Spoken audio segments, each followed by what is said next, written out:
আসসালামু আলাইকুম। আমাকে যারা লাইভে দেখছেন YouTube এবং Facebook এ দেখছেন নিশ্চয়ই। তো যারা Facebook এ আছেন, Facebook এর আমার এই পেজটা এখন থেকে আমার পেজ ওইটা রিকভার করার চেষ্টা করা হচ্ছে। জানি না সম্ভব হবে কিনা। কারণ আমার পেজের উপরে যে পরিমাণে রিপোর্ট চলে আ সেটা নিয়ে কাজ চলছে। যাই হোক আমার 2nd পেজ যেটা এখন লাইভে দেখছেন আমাকে, এইটাই হচ্ছে আমার এখনকার পেজ। এটাতে সবাই শেয়ার করবেন, যুক্ত থাকার অনুরোধ থাকলো। যাই হোক এখন উম আমার শিরোনাম দেখে নিশ্চয়ই আপনারা অনেকেই হয়তো আ চমকে যেতে পারেন যে, কি হইলো? আমি আবার কি বললাম এটাতে না? দেখেন, এই যে 'প্রথম আলো ডেইলি স্টার' তাদের ভবনে গতকালকে কয়েলের আগুন লেগে তারপরে অগ্নিকাণ্ডের সূচনা হয়। এরপরে যা হয়েছে আপনারা দেখেছেন। তো এই যে কয়েলের আগুনের সূত্রপাত, তারপরে যে পুরো অফিস ভবনটা ভেঙে গেল, এ দায়িত্ব সরকারের। সরকার কেউ গিয়া তারপরে সেটারে নিভাইতে পারল না। ফায়ার সার্ভিস আসলো না। সারারাত ধরে জ্বলল। কোন একটা ফায়ার এমনকি সেনাবাহিনী, বিজিবি, পুলিশের লোকজন সেখানে দাঁড়ানো ছিল। তারাও গিয়া তারপরে আগুন নিভাইল না। এই দায়িত্ব সরকারের। আর কয়েলের আগুন কেন সাবধানে রাখবে না মতি? এটা মতির কাছে জিজ্ঞেস করেন। আমি কিছু ভারতীয় দালালদেরকে দেখছি পয়সা দিলে ওদের মাদেরকেও লাগাইতে দিবে মানুষ। এমন কিছু দালালেরা আমাদেরকে এখন ইট শেখায়। আরে বাবারে বাবা!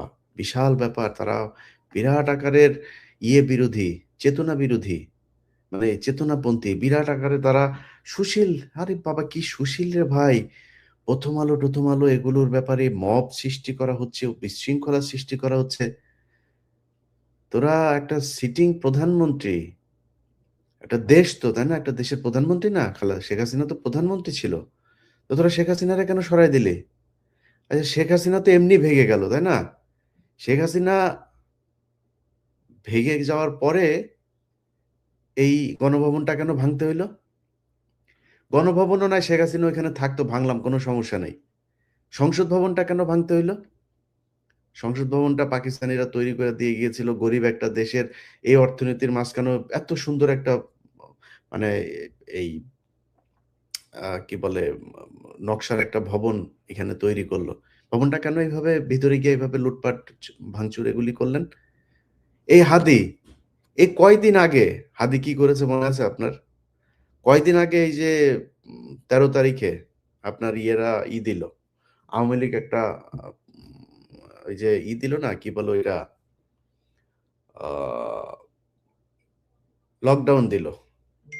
আওয়ামী লীগের সেই লকডাউনে হাদি তার সাথে ৮-১০ টা পোলাপান নিয়ে লাঠি নিয়ে তারপরে বের হইল। বের হয়ে কি বলল? যে আওয়ামী লীগ খুঁজতেছি। সে ভিডিও দেখেছেন না আপনারা? এটা কি হাদির কাজ? এটা তো হাদির কাজ না।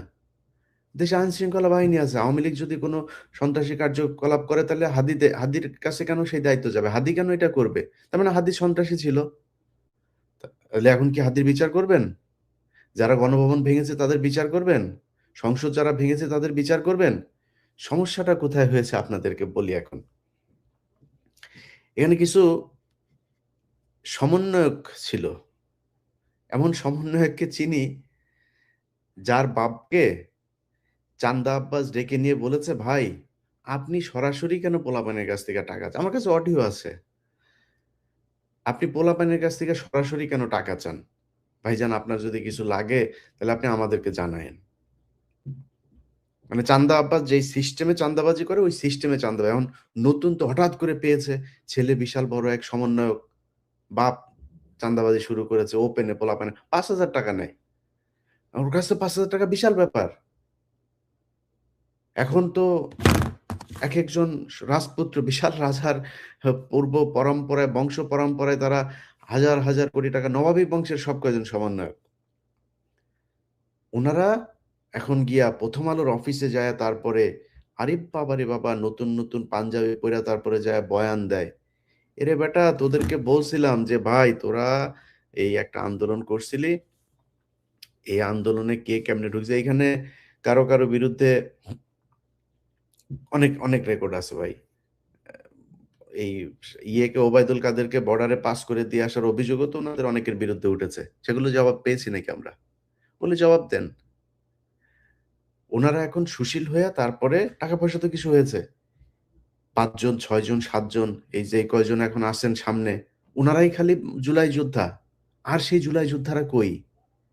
আরো অনেক সমন্বয়ককেও তো আমরা দেখেছি যে গোপনে বিভিন্ন জায়গায় বসে জীবনের ঝুঁকি নিয়ে তারা এই ভিডিও বার্তা দিয়েছিল। এই ভিডিও বার্তা আমরা প্রচার করেছি। সেই জুলাই যোদ্ধারা কোথায়? আজকে ঢাকা বিশ্ববিদ্যালয়ে একটা নির্বাচন হয়েছে। সেখানে এনসিপির অবস্থান কোথায়? ছাত্র শক্তি নামে কালকে একটা সংগঠনে দেখলাম, ছাত্র শক্তি তারা করছে। ৮-১০টা পোলাপান নিয়ে তারা মিছিল করছে। ঢাকা বিশ্ববিদ্যালয়ের মতো জায়গায় কত লোকবল তাদের। তাদের এখন মূল টার্গেট হয়েছে ১০টা বিএনপির সাথে দামাদামি হচ্ছে, জামাতের সাথে দামাদামি হচ্ছে। ১০টা মনোনয়ন তারা চায়। এই ১০টা মনোনয়ন নিয়ে তারপরে যদি ৭-৮টা বা ৫টা যদি এমপি হইতে পারেন, এইটাই উনাদের মূল টার্গেট। এই টার্গেট নিয়ে উনারা এখন সংসদে যাবেন। ভাই, প্রথম আলো ডেইলি স্টার পত্রিকার অফিস কালকে হয়েছে, ভাঙচুর হয়েছে। ৭১ টিভি ভাঙচুর করেন নাই আপনারা? এই গত নির্বাচনের এই গত ৫ তারিখই তো ৭১ টিভিও ভাঙচুর হয়েছে, তাই না? আরো কয়েকটা গাজী টিভির পুরো ভবন শুধু জ্বালায় দিয়েছেন। দিয়েছেন না? সেটার ব্যাপারে কই? সেটা তো বিচার হওয়া দরকার তাইলে। এদের সবার বিচার করেন। ডক্টর ইউনূস আজকে যে চেয়ারে বসেছে, সংবিধানের কোন পৃষ্ঠার মধ্যে লেখা আছে যে নির্বাচন ছাড়া কোনো রাজনৈতিক দল বাংলাদেশে ক্ষমতায় আসতে পারে? দেখান আমার এটা কত অনুচ্ছেদে কোন জায়গায় আছে? মিনিমাম একটা দেখান। একদম ফুল স্টপ করে দেওয়া হয়েছে। তাইলে আপনি এখন এই ষোড়শ সংশোধনী টংশোধনী এগুলি সব আপনি কি করবেন? ঠিক করেছেন? সংবিধান বাতিল করেছেন? সেটাও তো করেন নাই। আপনারা হয়েছে সালাউদ্দিন কাদের চৌধুরী একটা সুন্দর করে কথা বলতো, ওই যে সোনাটা লাল করে দেওয়া হয়েছে। সোনা ঠিক আছে, কিন্তু খালি লাল নামটা যুক্ত করে সোনাটারে লাল করে দেওয়া আছে। সোনা মিয়া এখন লাল মিয়া। আর মিয়া টিয়া সবকিছু আগের মতোই আছে। খালি জিনিসটা দেন। এই সালাউদ্দিন কাদের চৌধুরী এই যে এই ষোড়শ সংশোধনী নিয়ে এই কথাগুলো খুব ব্যঙ্গ করে বলেছিল। বিচারপতিদের রিটায়ার্ড বিচারপতিদের সুযোগ সুবিধা যা ছিল সেটাই থাকবে। এমপিদের যে গাড়ি আনা যাবে সেটাও থাকবে, সবই থাকবে। সবকিছু ঠিকঠাক মতো চলবে। খালি সোনাটারে লাল করে দেওয়া হয়েছে। এখন এই এখনকার যে এনসিপি আর ইউনূস সরকার, উনাদের অবস্থাটা হয়েছে তাই। উনারা সোনাটা খালি লাল চান, আর সবকিছু মিয়া টিয়া সব আগের মতোই চান। কিভাবে চান দেখেন, প্রথম আলো, এই প্রথম আলো তারেক রহমানকে বানিয়েছে খাম্বা তারেক, কোকোকে বানিয়েছে দুর্নীতিবাজ, ড্রাগ এডিক্টেড এই কোকো, তার মাকে বানিয়েছে জঙ্গিদের নেত্রী। একদম স্পষ্ট। আপনারা আমার যে পেজে এখন দেখছেন, আমার যে পেজটাতে এখন লাইভটা দেখছেন, এই পেজের ১টা ২টা পোস্ট পেছনে যান, দেখেন আমি সবগুলো আমি খুঁজে প্রথম আলো যে কটা পেয়েছি সবকটা আপনাদেরকে দিয়েছি। সেখানে স্পষ্টভাবে বলছে তারেক রহমান, এই তারপরে বাবর, হারিস সহ ৪ জনের নাম দিয়েছে। এরা নাকি মহা দুর্নীতিবাজ। তেল চুপচুপে তারেক রহমান কার্টুন এঁকেছে আলপিনে। আমি দিয়েছি আমার এই ফেসবুকের ওই পোস্ট দেখেন। দিস ইজ প্রথম আলো। যদি আপনি মনে করেন, মানে আপনি কোন পয়েন্টে আসবেন ভাই বলেন? কারণ আপনি এটারে যদি বলেন মব, তাহলে ৭১ টিভিতে যে হামলা হইলো, গাজী টিভিতে হামলা হইলো, এর আগে সময় টিভিতেও হালকা পাতলা হামলা হয়েছে। তাহলে ওগুলি এর আগে বসুন্ধরার ভেতরে যায়, তারপরে বসুন্ধরা গ্রুপের মিডিয়াতে ওইখানে কেউ হামলা হয়েছিল। তাহলে সেগুলো বিচার করেন। আর যদি না মনে করেন যে না আমরা একটা বিপ্লবী সরকার, আমরা একটা বিশেষ পদ্ধতিতে আমরা এসেছি, তো বিশেষ পদ্ধতিতে যদি এসে থাকেন, তাহলে বিশেষ পদ্ধতিতে যাদের রক্তের বিনিময়ে আসলেন তাদের বিচার করবেন না? তাদের হত্যার বিচার হবে না এই দেশে? সময় টেলিভিশনে মানুষ আজকে কেন রাস্তায় নামে? কারণ আপনাদের যেই কারণে মানুষ আপনাদের বসিয়েছিল, কোনটাই মানুষ পায় নাই। কোনো মানুষ পায় নাই। আজকে হাদি মারা যাওয়ার পরে স্বরাষ্ট্র উপদেষ্টা, পুলিশের উনি বিশেষ প্রতিনিধি, আইজিপিরও উপরে ক্ষমতা আপনার খোদা বক্স। এই খোদা বাক্স বউ পোলাপাইন শালা টালা দিয়া টাকা কামাইতেছে। স্বরাষ্ট্র উপদেষ্টা, আত্মীয় স্বজন সব যা আছে। কালকে প্রথম আলোতে গিয়েছে পুলিশের আইজিপি। পুলিশের আইজিপি কেন গিয়েছে জানেন? পুলিশের আইজিপি গিয়েছে হলো, পুলিশের আইজিপির বউ আমারে গত ১ বছর আগে ফোন করলো। সে ১ বছর আগে ফোন করেছিল ওই যে চান্দাবাজ ২ টা আছে না? সাকিব চান্দাবাজ আর ওই যে নাগরিকের টিটো চান্দাবাজ। এই ২ চান্দাবাজ মিলে এক পোস্ট করে ওর কাছে টাকা চাইছে। তো টাকা চাইছে আর পুলিশের আইজিপি বউ আমারে ফোন দিছে। "ইলিয়াস ভাই, আপনি আপনার জায়গা থেকে একটু আমারে নিয়ে একটু লাইভে আসেন। ওরা তো উল্টাপাল্টা কথা।" আমি বলি, "কি লিখছে? ওরা লিখলে তো সমস্যা কি?" কয়, "ভাই দেখেন, এই আমার তো বিয়ে হইছিল আপনার ভাইয়ের সাথে। আমি তখন আসলেই পুলিশের এএসআই ছিলাম। আমাদের এই হাসপাতালের ভেতরে একটা আ ইয়ের ভেতরে আমরা ছিলাম। ওইখানে আমাদেরকে ধরে ফেলেছিল। ধরার পরে আমরা বিয়ে করেছি। বাট আমরা ২ জন ২ জনকে ভালোবাসতাম।" এখন এইটা তো ভাই এখন যদি সামনে আসে তাহলে তো মান-সম্মানের ব্যাপার। তো এই নাগরিক Facebook পেজের এই ২ চাঁদাবাজরে যদি তারা এত ভয় পায়, তাহলে ১ম আলোর কি পরিমাণে ভয় পায়? ১ম আলো বাধ্য করে, "যায় বেটা এখানে আয়। আইসা অফিস ভ্রমণ করে যা, কয়েকটা মিডিয়াতে নিউজ-টিউজ করায়।" তারা করছে। এইভাবে তাদেরকে জিম্মি করে তারপরে নিউজ করাচ্ছে। আপনি এখন যদি বলেন ইউনূসরে জিম্মি করতে চান, পারবেন তো? ব্যাপক দুর্নীতি করেছে ইউনূস। ইউনূসের ভাই, ভাতিজা, এক অপূর্ব নামে এক ওর এক ভাতিজা আছে। য যত লুটপাট আছে সব করেছে। এই, এই যে আসিফ মাহমুদ, এমন কোন লুটপাট আছে যেটা সে করে নাই? এমন মিনিমাম কোন জায়গা আছে যেটা করে নাই? এই যে মাহফুজ, আমার কাছ থেকে টাকা চেয়েছে ৳১,০০,০০,০০০। আমার কাছ থেকে চেয়েছে। এই যে বাংলা এডিশন দেখেন না? এই বাংলা এডিশন মাহফুজ দিতে চায় নাই। এটা এই এনসিপি, ইউনূসের কোন নাই। জিম্মি করে নেওয়া হয়েছে। ৳১,০০,০০,০০০ চেয়েছে তার পিয়নরে দিয়ে আমার কাছে আমার লোকের কাছে টাকা চাইয়েছে। তারা জানেও, ওই পিয়ন জানেও না যে এটা কে? কার প্রতিষ্ঠান এটা জানেও না। এই পিয়নরে বলেছে যে, "ভাই এই ব্যাপার।" তখন পিয়ন বলছে যে, "ভাই আ স্যার তো এটার নিচে দিবে না।" রেকর্ড আছে আমার কাছে। রেকর্ড আছে, অডিও রেকর্ড আছে। অডিও রেকর্ড আছে। এই লাইনে থাকতে, থাকতে শুনবেন?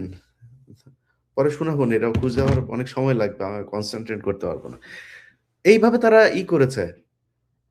তারা যখন কিনা টাকার এই রেকর্ড আমার কাছে আসলো, তখন আমি তারে জিম্মি করলাম যে, "ইটা দেন।" ১ম সার্জিসে পাঠাইলাম। হ্যাঁ? খুব বাজে ভাষায় একটা গালি দিয়ে তারপরে পাঠাইছিলাম। তো সাথে, সাথে সার্জিস ফোন দিয়েছে। তারপরে আ আরেকটা কে ফোন দিয়েছে। ২-৩ জন লাইনে এসে, "ভাই এটা ভাইয়ের, এটা তাড়াতাড়ি দেখতে হবে। ভাই দেখেন।" এভাবে দিয়েছে। চোরের বাচ্চারা! সবকটা চুরি করেছে। চুরি কইরা টাকা-পয়সা কামায়া এখন ওনারা ওই যে পিছনে এই যে এতগুলি পোলাপান যে আপনার জীবন দিল, এই পরিবার, আহতের পরিবার, কারো কোনো খোঁজ নাই। ওই কয়দিন আগে তারা করেছে, আপনার এই যে মনোনয়ন করেছে, ফর্ম বিক্রি করেছে। একেকজনের কাছ থেকে ১০,০০০ করে টাকা। বিশাল এক বাণিজ্য। ওই রিক্শাওয়ালা ছেলেটা আমার কাছে কান্নাকাটি করে প্রতিদিন। "ভাই ওরা তো ভাই ধান্দাবাজি করতেছে ভাই, এই এত টাকা-পয়সা আমাদের কাছ থেকে নিচ্ছে।" আমি মনে করছি যে এই পোলাটারে বোধহয় ওরা মনোনয়ন দিবে মনে হয়। যেখানেই দেখ এক জায়গায় দিবে। সে ছেলেটাকে দেয় নাই। তো তুই আগে জানিস না? ওরে যে দিবি না, ও রিক্সা চালক দেখে ও পাপী। তোরা সব শিক্ষিত এই কারণে এখন তোদের টাকা-পয়সা-টয়সা আছে। নতুন, নতুন পাঞ্জাবি, দামি, দামি ব্র্যান্ডের জুতা-টুতা, ঘড়ি-টড়ি ইয়েতে আছে, বিদেশে টাকা-পয়সা হইছে। তোরা বিশাল আকারের কিছু একটা। তো ও টাকাটা নিলি কেন? ও টাকাটা কিসের জন্য নিলি? ও টাকাটা ফেরত দিয়ে দিবি।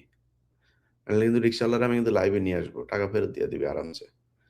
তো আমি, আমি এদেরকে না কিচ্ছু বলি নাই এতদিন ধরে। আমি এদেরকে বলেছি যে, "ভাই আপনারা জুলাই যোদ্ধা ছিলেন। আপনাদেরকে সম্মান করি। ভাই কিছু, কিছু জায়গায় একটু থেকেন।" আরে ভাই তুই ১ম আলোরে নিয়া যখন কথা বলবি, ১ম আলোর পক্ষে ১ম আলোর অফিসে গিয়া যখন ভাষণ দিবি, তুই আমার চ্যাটের বাল। এর আগে একবার আসিফরে মাফ করছি। আসিফ মাপ চাইছে। মাপ চাইছে যে, "ভাই এরকম আর জীবনে কোনদিন হবে না। আমরা আর কখনোই এই ওইখানে যাব না। আসিফ নজরুল আমাকে নিয়ে গিয়েছিল। ব্যাস।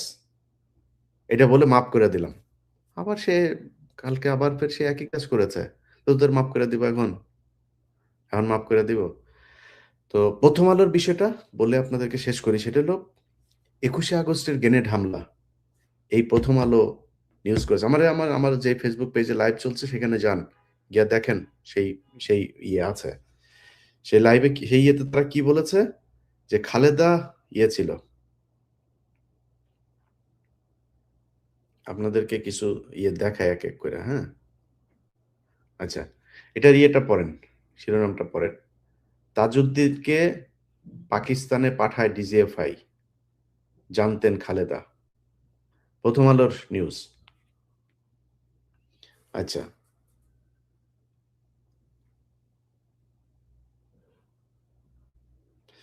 এটা হলো জঙ্গিদের সঙ্গে পিন্টুর একাধিক বৈঠক।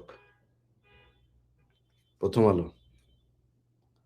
এই ২১শে আগস্টের গ্রেনেড হামলায় এই যে আপনার আমার আমার যে অনুসন্ধান যেটা দেখিয়েছিলাম এটা আপনারা একটু দেখেন। আমি কালকে আবার ওই ভিডিওটা আপলোড দিতে পারি। তো ওইখানে ওরা প্রথম আলো কিভাবে জজ মিয়া নাটক সাজিয়ে সেই নাটক বিএনপির উপর চাপিয়ে দিয়েছে যে বিএনপি জজ মিয়া নাটক সাজিয়েছে। আমরা সেই জজ মিয়ার বক্তব্য নিয়েছি। জজ মিয়া বলেছে যে প্রথম আলো তাদেরকে ২ লাখ টাকা দিয়েছে। সেই নিউজ ঘুরিয়ে দিয়ে তারপরে তারেক রহমান, বাবর সহ তাদেরকে নতুন করে সেই মামলায় আনা হয়। সেই মামলাতে তারেক, বাবর সহ ৩০ নতুন আসামি। এবং ৫ তারিখের পরেও বাবর জেলে ছিল। ডিজিএফআই এর মহাপরিচালক, এনএসআই মহাপরিচালক আব্দুর রহিম সাহেব তাকে মেরে ফেলা হয়েছে এই চিকিৎসা করাতে নিয়ে। এগুলো এই এর সময়। বাবর আসামি হচ্ছেন সন্দেহে তারেক। মানে যত ধরনের শয়তানি আছে সবকিছুতে এই যে হামলার আগে বৈঠক হয় পিন্টুর বাসায়। পিন্টু চিনেন তো? বিএনপির সাবেক মন্ত্রী। আচ্ছা। তারেক বাবরের বিরুদ্ধে ২১ কোটি টাকা ঘুষ মামলার অভিযোগ। আচ্ছা। তারপর দেখেন, তারেক, বাবর, হারিস ও মামুন বিএনপির ৪ মহা দুর্নীতিবাজ। এটা নাকি ফালু নাকি বলছে। আচ্ছা, দেখেন, পাকিস্তান, কুয়েত ও সৌদি ৩০০ কোটি টাকা দিয়েছিল বিএনপিকে এই জঙ্গিবাজ সাজানোর জন্য। খালেদার সম্মতিতে বসুন্ধরার কাছে ১০০ কোটি টাকা চেয়েছিলেন তারেক। টাকা ফেরত দে। টাকা ফেরত দে।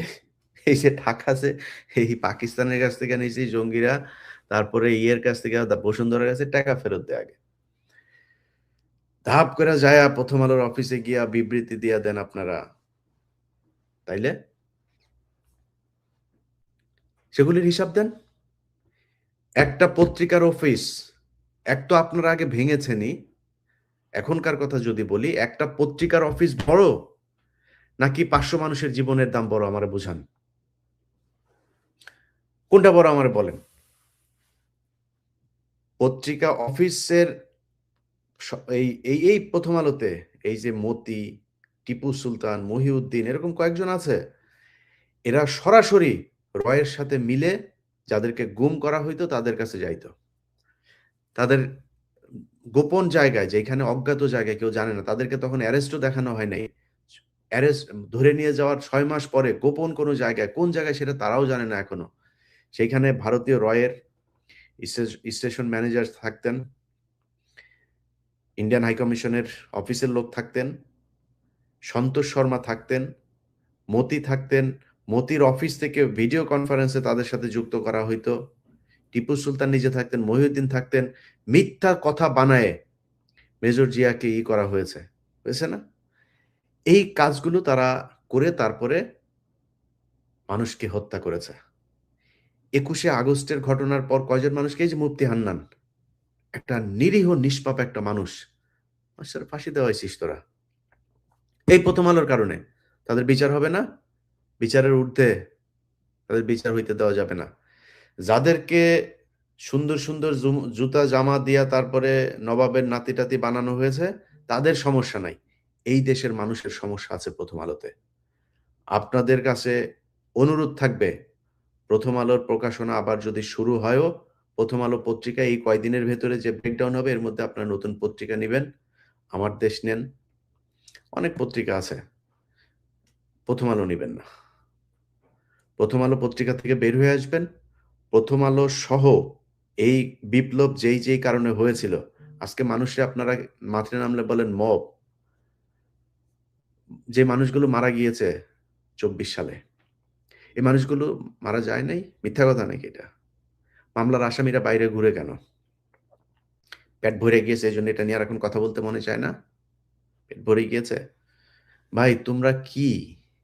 তোমরা এই যে এনসিপির কয়েকজন যে ফাল পাড়তেছো, তোমরা কিডা ভাই এই দেশের? কি তোমরা কি আমারে বলো? জুলাইতে তোমরা বিশাল আকারের একটা হাইপ, এই দেশের মানুষ তোমাদেরকে ভালোবাসছে, তোমাদেরকে বিশ্বাস করেছে, তোমাদের সেটায় লাথি দিয়া রাস্তা নামাই দিচ্ছে। এখন ডাক দাও, আমি 5,000 মানুষ দেখতে চাই। ধান্দাবাজি আজকে থেকে শুরু হয়নি, কিচ্ছু বলি নাই। আসিফ ধান্দাবাজি করে, নাহিদ ইয়েতে থাকতে ধান্দাবাজি করেছে, মাহফুজের ভাই এখন প্রায় 3-4 হাজার কোটি টাকার মালিক। আমি মাহফুজে জিজ্ঞেস করছিলাম যে, আচ্ছা ভাই আপনার ভাই এরকম করে কেন? কয় ভাই আমি বলে দিয়েছি যে আমার ভাইয়ের সাথে যেন আর কেউ যোগাযোগ না করেন। জিজ্ঞেস করেন, ওরা জিজ্ঞেস করেন এই কথা হইছে কেন? উনি করেন না, উনার ভাই করেন, উনি কিচ্ছু বুঝেন না। সবকটা দুর্নীতিবাজ, সবকটা দুর্নীতি করে গিয়েছেন। দুর্নীতি করে তারপরে তারা এখন একটা সুশীল হয়ে একটি এমপি হইতে চান।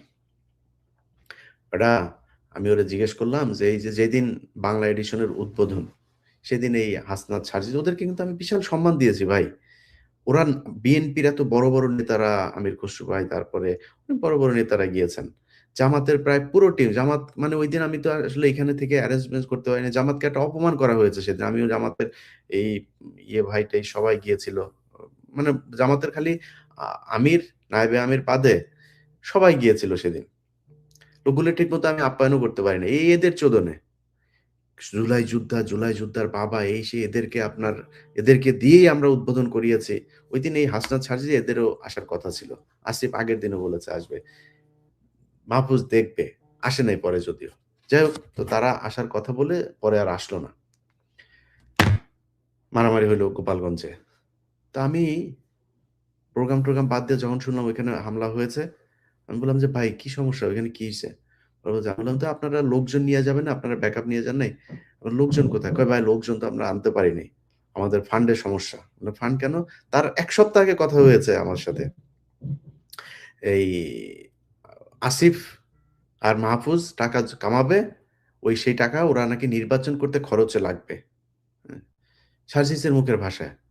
যে এটা খরচের টাকা, ভাই খরচের টাকাটা তো দরকার আছে। ওরা দেওয়ার কথা ছিল, ৳১ ও দেয়নি। এখন আসিফ নাকি বলছে যে আমার টাকা-পয়সা শেষ। এই হচ্ছে তারা। চাঁদাবাজ ভাই, কোন সমস্যা ছিল না। চাঁদাবাজ তো এই দেশে এরপরে যারা ক্ষমতায় আসতেছে তারাও চাঁদাবাজি শুরু করে দিয়েছেন। তো চাঁদাবাজি তো হচ্ছে, কোন সমস্যা নেই। কিন্তু এই চাঁদাবাজির মাঝখানে তারা ১ম আলোর পক্ষে কথা বলবে আর মাইনে নিব, এইটা অস্তিত্বের লড়াই। এই দেশে এই যে দেশকে জঙ্গি বানানো হয়েছে, এটা এদের কারণে। ভুলে যাও মাদ্রাসার স্টুডেন্টদের কথা, আলেমদের কথা ভুলে যাও। এরা নেমে এসেছিল সেদিন। সবচাইতে বেশি মানুষ এই যাত্রাবাড়ীতে মারা গেছে। কারা তারা? মাদ্রাসার ছেলেপেলে। লাশের পর লাশ পড়েছিল সেখানে। সেই তাদেরকে ভুলে গেছেন? তাদেরকে জঙ্গি বানায় আবার ফের ১ম আলোকে দিয়ে আবার জঙ্গি নাটক সাজায়ে তারপরে করবেন। এটিও, এন্টি টেররিজম ইউনিট যেটা, এই এটিও গতকালকে জেল গেট থেকে একটা ছেলেকে ধরে নিয়ে আসছে। তার জামিন হয়েছে। অনেক বছর পরে কালকে বের হয়েছে। তাকে ধরে নিয়ে আসছে। আমি এই ঝামেলা-টামেলার কারণে আমি এটাতে সময় দিতে পারি নাই। এটিও ভালোয়, ভালোয় বলি ওরে ছাইড়া দিয়েন। এই দেশ জঙ্গিবাদের দেশ না। আমরা খুবই লিবারেল মুসলিম আমরা। আমরা কোন টেরোরিজম, কোন এগুলোতে আমরা বিশ্বাস করি না। বিপ্লব চলছে দেশে। আপনি যদি নাকি মানতে না চান যে কেন হবে, এ করা হবে। আ বিপ্লব চলছে। ওইদিকে দাদাকে ফ্রান্সের পুলিশ জিজ্ঞেস করেছে। ওইখানকার ইন্টেলিজেন্স জিজ্ঞেস করে কথা বলেছে তার সাথে যে, কিসে হচ্ছে, জবাব দিয়েছে। বলছে, "হ্যাঁ, এই হচ্ছে।" খুব সুন্দর জবাব দিয়েছে। আমারে এখানে একবার ডেকেছে। আমি বলছি, "হ্যাঁ, হচ্ছে তো। আমাদের দেশে তো এখন যুদ্ধ চলছে। এই দেশে তো কোনো গভর্নমেন্ট আমাদের অ্যাকর্ডিং টু কনস্টিটিউশন আমাদের দেশে কোনো গভর্নমেন্ট নাই। যে আমাদের প্রধানমন্ত্রীকে ওরা বের করে দিয়েছে। বের করে দিয়ে এখন একটা টেরোরিস্ট গ্রুপ তারা ক্ষমতা ধরে রাখছে।" আমি বলছি, "আমরা তাদের বিরুদ্ধে লড়াই করছি গণতন্ত্র ফিরিয়ে আনার জন্য। কোন দিক দিয়ে আটকাবি বল? তুই যেমনে খেলবি অমনে খেলবো। আমরা আমাদের কোনো সমস্যা নাই তো।" এখন যদি নাকি মনে করেন যে বিপ্লব চলছে, তাহলে বিপ্লব চলবে। আপনি অ্যারেস্ট করবেন না কেন? আপনার এই যে আসিফ নজরুল দিয়েছেন যে কোনো সমস্যা নাকি নাই, করা যাবে না। কি বলে আসিফ নজরুল বলেছে যে এই জামিনের ব্যাপারে, এই যে হাদির যে খুনি, তার জামিনের ব্যাপারে তার কোনো দায় নাই। আসিফ নজরুল চুতিয়া। তুই যেই জজদেরকে আওয়ামী লীগের সময় যেই জজগুলো সবচাইতে বেশি জাউরামি করেছে, তাদেরকে এখন পর্যন্ত তুই বিভিন্ন জায়গায় সিএমএম-টিএম এগুলো বানায় রাখছিস। এটা কার কাজ? তোর কাজ না এটা? তুই করছিস। তোর পিএস মাসুম এগুলো সবগুলোরে এখন করে। তোরে মাল দেয়, টাকা দেয় আর মাগি দেয় মাঝে মধ্যে। এটা খায়া তুই চুপ করে বসে থাকিস। তো তোর কোনো দায় নেই। বের হইলো কিভাবে? আওয়ামী লীগের সন্ত্রাসীরা বের হয় কিভাবে? প্রতিদিন জামিন হচ্ছে। কালকের ঘটনা কালকেও জামিন হয়েছে। আর এটিও যায়া জেল গেট থেকে সেই আলেমদেরকে ধরে আনে যে আলেমরা তোদেরকে রক্ত দিয়া তারপরে তোদের এই চেয়ারের মধ্যে বসাইছে। এই তোর এই বাপ ছাড়া, তোর এই বাপ ছাড়া তোদের কোনো বাপ আলেমদের একটা জামিনের ব্যাপারে কোনো কাজ করেনি। মানে ভিতরে ভিতরে আলেমরা যারা করছেন তারা করছেন, কিন্তু আলেমদের বাইরে তোর এই বাপ ছাড়া কেউ করে না। যা ডিআইজি প্রিজন রে যায় বল, আইজি প্রিজন রে যায় বল, কাশিমপুর একেরে বল, দুইয়েরে বল, কেরানীগঞ্জ রে যায় বল, জেলারদের গিয়ে জিজ্ঞেস কর তোর বাপ কয়জনের জন্য ফোন দিয়া দিয়া তারপরে করছে। সব শেষ যেটা সেটাও 10 দিন আগে বের করছে এক মহিলাকে। হ্যাঁ, তো হালিমা নামে এক মেয়েরে বের করছে। মহিলা সেই 2009 সালে আটক হয়েছে। গত 16 বছর এই মহিলাটা জেলখানায় ছিল। জীবন শেষ, বুড়া হয়ে গেছে পুরা। তোর এই বাপ বের করেছে, তোর বাপ। যাক কাশিমপুরের মহিলা জেলার জেল সুপার যে আছে, জিজ্ঞেস কর যায় তোর বাপ সময় দিছে 15 মিনিটের মধ্যে ছাড়তে হবে, ছাড়া দিছে। তোর বাপের বাইরে গেছিলি? যেই যেই মানে এই দৌলতদিয়া ঘাটের বাচ্চারা মনে কর 2 দিন ধরে প্রথম আলোর পক্ষে করছিস, তোদের সব কটার জন্ম হয়েছে দৌলতদিয়াতে। তোরা এই দৌলতদিয়ার বাচ্চারা এখন প্রথম আলোর পক্ষে যে কথা বলছিস, তোদের এই দেশে আজ পর্যন্ত 1.5 বছর সময় হয়েছে। যাদের এই 1.5 বছর আগে সুযোগ ছিল না, যারা সময় পেয়েছিস, তারাই 1.5 বছর এই দেশের জন্য কি করেছিস বল? জঙ্গিবাদ মুক্ত করতে চাস? জঙ্গিবাদ মুক্ত কর। খালেদা জিয়ারে ধর, তারেক রহমানরে ধর, কোকরে ধর, এগুলো জঙ্গিবাদের মূল হোতা। প্রথম আলো বলেছে। প্রথম আলোর কথা যদি শুনিস তাহলে ওইটা ধর। আর যদি প্রথম আলোর কথা না শুনিস তাহলে প্রথম আলোর বিচার কর। আমরা তো চাই বিচার কর। বিচার কর। কেন বিচার করিস না? বিচার না করে সেই যারা জঙ্গিবাদের করেছে তারা এখানে কি প্রথম আলো কি সাপ নাকি? কামড় দিবে? ছোবল দিবে? কি হয়েছে? প্রথম আলোর সমস্যা কোথায়? প্রথম আলোর বিরুদ্ধে কথা বলি না আমরা? কি হয়েছে? এদেশে প্রথম আলোর বিরুদ্ধে কথা বলে নাই কেউ, এখনো বলে না কেউ। তাদের কি হচ্ছে? মাল পানি খেয়ে প্রথম আলো তো টাকার অভাব নাই। এই যে প্রথম আলোর সাথে আপনার ধরেন বসুন্ধরার দ্বন্দ্ব দেখবেন এখন এই মুহূর্তে মেঘনার যারা 71-এর মালিক ছিল, সেই মেঘনার ওর নাম কি? মোস্তফা কামাল প্রধান উপদেষ্টার পাশে দাঁড়ায় থাকে। আরে ভাই, ইয়েরা দেখা করতে চায়। এস আলমের সবচেয়ে বড় কেশিয়ার সালাউদ্দিনের পোলা প্রধান উপদেষ্টার সাথে দেখা করতে চায়। 2024 সালে নির্বাচনে গিয়েছে একে আজাদ, এই হামিম গ্রুপের চ্যানেল 24 এর মালিক। এই শালা ওদের পাশে যায় যায় প্রোগ্রাম করে। কোনো সমস্যা হয় না তাদের, কোনো সমস্যা হয় না। অথচ বসুন্ধরার পিছনে লেগেছে। কেন লেগেছে জানেন? বসুন্ধরার পিছনে বসুন্ধরার বহুত সমস্যা আছে। সমস্যা এই দেশে ভাই সব ব্যবসা প্রতিষ্ঠানেরই আছে, এমন একটা কেউ নাই। এই দেশের মূল সমস্যা ভাই এনবিআর এর মূল সমস্যা হইল গিয়া এই বিআরটিসির এই কি বিএসটিআই মূল সমস্যা, বাণিজ্য মন্ত্রণালয় সবখানে সমস্যা আছে ভাই। জয়েন্ট স্টক থেকে শুরু করে যেখানে যাবেন সবখানে টাকা পয়সা না দিলে না করলে আপনি কোনো জায়গায় কোনো ঝামেলা পাবেন না, সুযোগ পাবেন না, প্রতিষ্ঠানই চালাইতে পারবেন না। কিন্তু বসুন্ধরার ইয়েতে লেগেছে। কেন লেগেছে জানেন? কারণ বসুন্ধরা এখন একমাত্র সমস্যা। এর কারণ হলো বসুন্ধরা প্রথম আলোকে বিজ্ঞাপন দেয়নি। আমি যারা করেছে সেই ৩ তারিখ থেকে শুরু করে এই ১৫ বছর না, এই ৫৪ বছরে যত প্রতিষ্ঠান, যত প্রতিষ্ঠানের মালিক ইনক্লুডিং বসুন্ধরা, সবার বিচার চাই। কিন্তু প্রথম আলো যেহেতু এই বসুন্ধরা যেহেতু প্রথম আলোকে বিজ্ঞাপন দিবে না, এজন্য বিচারটা খালি বসুন্ধরার হচ্ছে। বসুন্ধরার ব্যাংক অ্যাকাউন্ট সিজ করা, বসুন্ধরার মালিকের বিদেশ যাত্রায় সমস্যা। আর ভাই আমি কোনো সমস্যা নাই। আমি কেউ মনে করেন না যে আমি কারোর পক্ষে টক্ষ নিয়ে কথা বলছি। কিন্তু তাহলে সবার একই করেন। সবার এক না কেন? যেই ফ্যাসিস্ট, যেই একে আজাদ ৩ তারিখে বক্তব্য দিল, স্লোগান দিল, রাজনৈতিক নেতার মতো স্লোগান দিয়েছে। ২৪-এ নির্বাচনে গিয়েছে। বসুন্ধরার মালিক ২৪-এ নির্বাচনে গিয়েছে নাকি? সরাসরি আওয়ামী লীগে যোগ দিয়েছে? তো আওয়ামী লীগে যোগ দিয়েছে। সে আপনাদের পাশে ঘুরে। মোস্তফা কামাল সারা জীবন ৭১ দিয়া সারা দেশের ক্ষতি করলো। সে মোস্তফা আপনাদের এখন পীড়িতের লোক। কি হইছে? মাল পানি দিয়েছেন। মাল পানি জায়গা মতো দিতে পারলে তাইলে আপনি সবকিছু ঠিক করতে পারবেন। তো এই মালপানিতেই চলছে দেশ এবং এই মালপানি দিয়েই সেই ৫৫ বছর ধরে ভাই এই দেশের সাধারণ মানুষ যারা আছেন তাদেরকে জিম্মি করে রাখা হয়েছে। আমরা ৫ তারিখের পরে একটা নতুন বাংলাদেশ চেয়েছিলাম, সেই বাংলাদেশ হইতে দেওয়া হয় নাই। এই দেশের যে প্রবাসীরা আছেন একমাত্র একদম শুধু এই ১.৫ বছর বাংলাদেশটা টিকে আছে শুধুই প্রবাসীদের জন্য। নট ইভেন ১.৫ বছর, লাস্ট 20 এই 55 ইয়ার্স এটা পুরোটাই এই প্রবাসীদের কারণে টিকে আছে।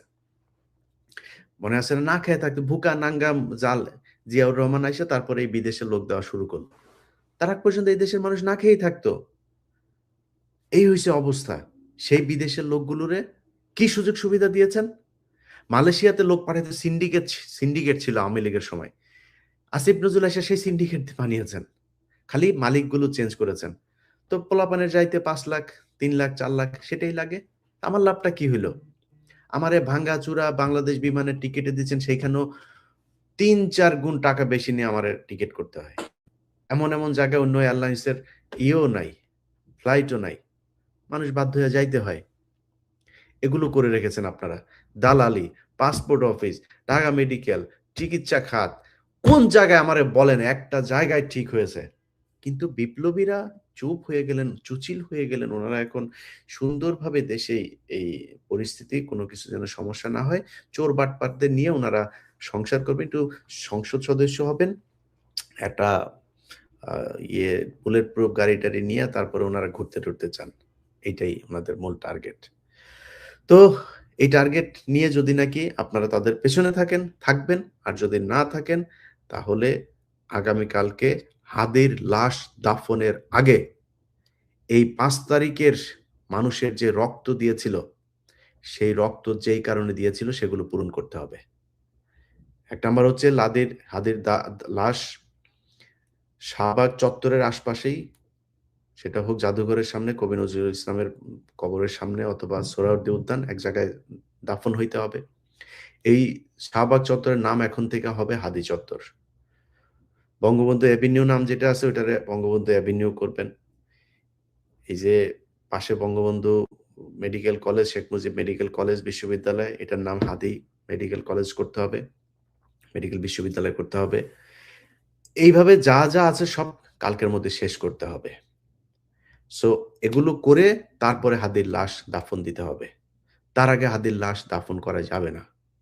এই মন মানসিকতা নিয়ে বাংলাদেশের সারা দেশের মানুষের কাছে উদাত্ত আহ্বান থাকলো, কালকে এই শাহবাগের এই মাথা থেকে ওই মাথা পর্যন্ত যেন কিছু দেখা না যায়। শুধু আপনারা থাকবেন। শুধু এই দেশের মানুষ যারা এই দেশের আসল মালিক। ডেইলি স্টার, প্রথম আলোর টাকা পয়সা খেয়ে, ভারতীয় এজেন্সির টাকা পয়সা খেয়ে, তারপরে যদি নাকি কোনো নেতা-টেতা যদি নাকি আপনাদের এই দেশের বিরুদ্ধে অবস্থান নেয়, তাহলে আপনি তার পিছন থেকে সরে যাবেন। তার কথায় কিছু করা যাবে না। দেখি ওরা এই টাকা পয়সা নিয়ে কতদিন এই সুশীল সেজে থাকতে পারে আমরাও দেখে নিব। ভালো থাকবেন। আল্লাহ হাফেজ।